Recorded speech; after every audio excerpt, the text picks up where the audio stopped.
Hi guys, take a look at these two photos of our ravishing model in Handsome Alley. Now, one of those photos was taken with the absolute gold standard for portraits when it comes to aps-c, and the other one was taken with a lens that costs about half as much. Let's talk about it.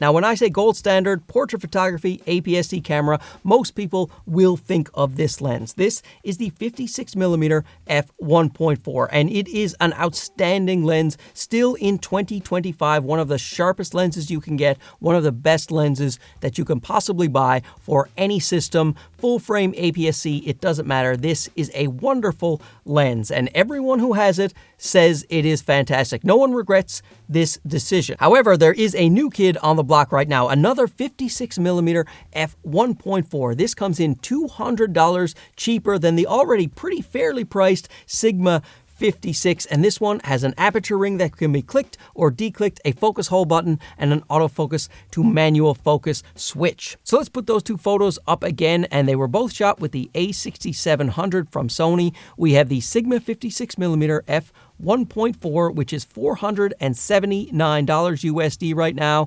versus the Yongnuo 56mm f1.4, which is $278 right now. Now, of course, I will be comparing the Yongnuo to the Sigma throughout this video, but I will also be comparing it to the very popular Viltrox 56mm f1.7, a 1.7 instead of a 1.4, but boy does this one have its strengths, and it's even cheaper than the Yongnuo. Now, in case this is the first time you're hearing of Yongnuo, this is a company that is impressing me greatly with its autofocus lenses. The 16mm f1.8 they have is pretty much the best bargain you can get for aps-c 16mm. It's a 1.8 versus the Sigma 16 1.4, but it competes very mightily with it. I have a whole video about that. This is a fantastic lens. And they have also produced a very impressive 11mm f1.8, which makes the Sony 11mm f1.8 not the only game in town. Once again, this thing is about half the price of that Sony 11 and gives you almost all of the performance. So suffice it to say, I was very excited when Yongnuo sent out the 56 1.4 for review, and a disclaimer, they did send this at no cost to myself for the purpose of this review, but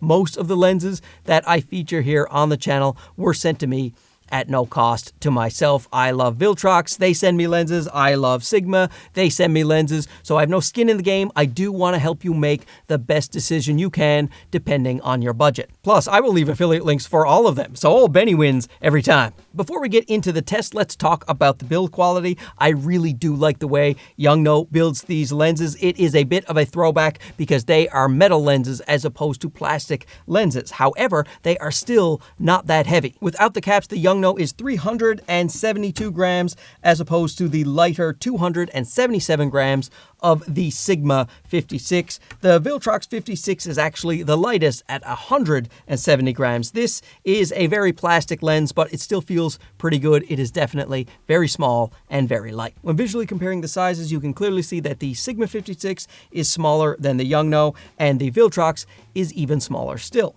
But with that extra size, it allows Yongnuo to add some things to this lens, like an aperture ring that can be clicked or declicked. I definitely love that on a lens. I miss it when I use the Viltrox and the Sigma 56 because I just really like putting my camera in aperture priority and then just grabbing the aperture ring and then twisting to my heart's content. It also has an autofocus to manual focus switch. Now, this labeled 1 and 2 because you can buy a remote to be able to focus with that remote or also set focus points A and B. So it's kind of cool. I would still like to see autofocus to manual focus written there on the switch so it's not confusing. But if you do buy that little extra remote, you have some extra functionality with this lens and that wireless remote. There is also a programmable focus hold button, which is not available on either of the Sigma or the Viltrox. There is a little rubber gasket for weather sealing at the mount of the lens that is not available on the Viltrox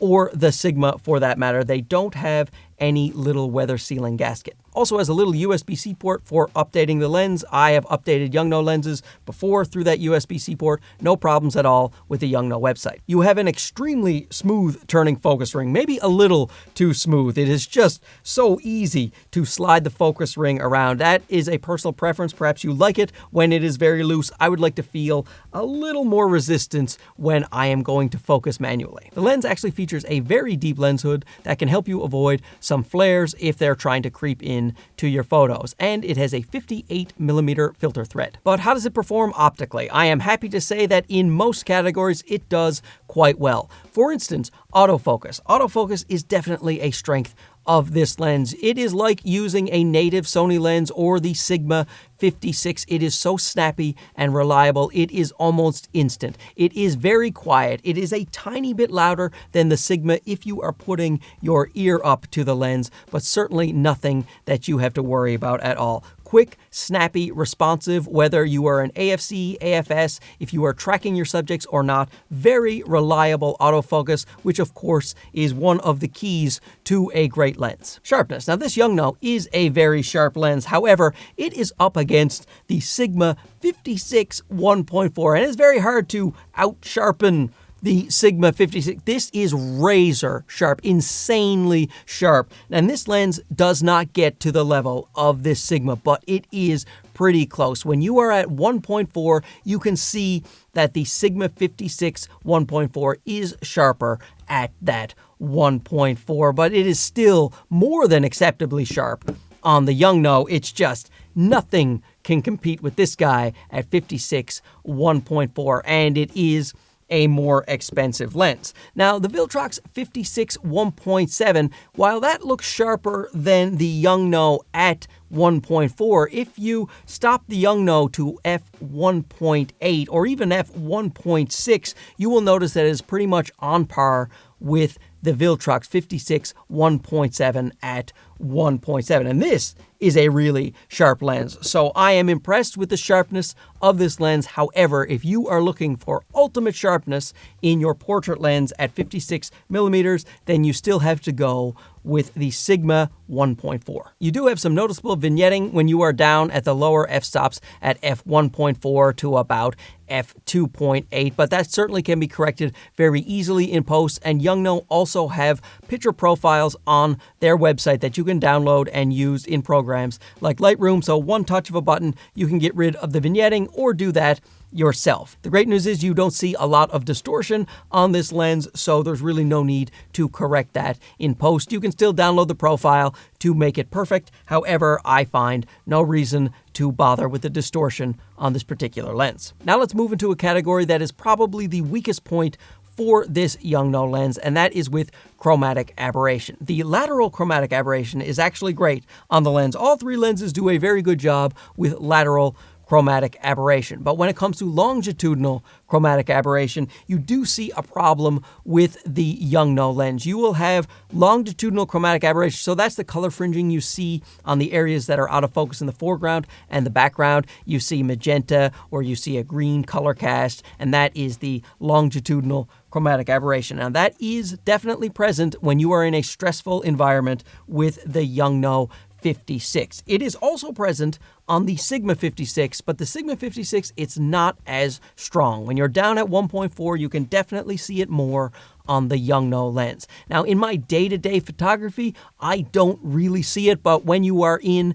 an environment where you are stressing it and you have your highlights all blown out and you have your subject backlit and there's some power lines in the background, you are going to see some of that color cast. Now, the surprise here is the cheapest lens of all, the Viltrox 56 1.7, has the best longitudinal chromatic aberration suppression. This is really, really good at f1.7. You compare this 1.7 to these guys even at f1.8, the Viltrox 56 actually does the best. It doesn't have a lot of longitudinal chromatic aberration at all, so great job, Viltrox. The Yongnuo 56 has some nice coatings on it, and it actually performs pretty close to the Sigma 56 when it comes to flaring and ghosting. You do see a little bit of flaring, a little bit of ghosting when the sun is bright right into your lens. You're not using your lens hood, you are going to see some of that, but really it's quite good. The sun stars are quite nice coming out of the Yongnuo, as they are on the Sigma 56. Of course, when you have a lens that can open up to f1.4, you're going to want that bokeh, that background blur,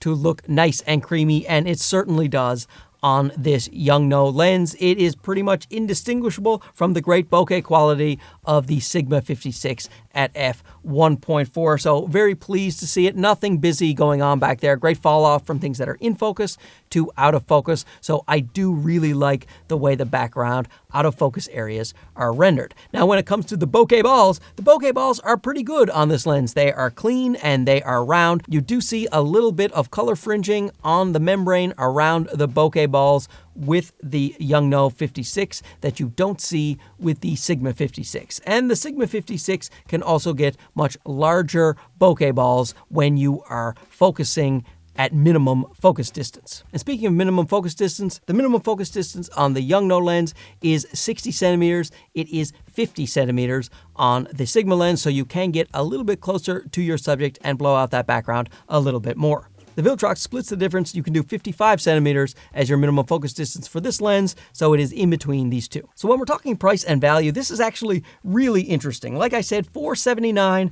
for the Sigma full price. This one, $278, and the Viltrox is only $180. So, of course, if you want the cheapest lens that also performs excellently, then the Viltrox is certainly the way to go. It is also the smallest and lightest of the three. But if you want the absolute best in optical quality and you want to be able to go down to f1.4, then the Sigma is probably your choice. However, in between, you have a lens right here for $278 that is almost as sharp as the Sigma. It is as sharp as the Viltrox. It has an aperture ring, clicky and declicky, little focus hold button, autofocus to manual focus switch, excellent autofocus. It does certainly exhibit more longitudinal chromatic aberration than the other two lenses, but you do get that f1.4 when you need it, and an otherwise fantastic lens. So let me know down below, which of these three lenses would you pick and why? We'll have a nice little discussion about it. Hey, thanks for watching this. We'll talk to you again soon. Okay, bye-bye.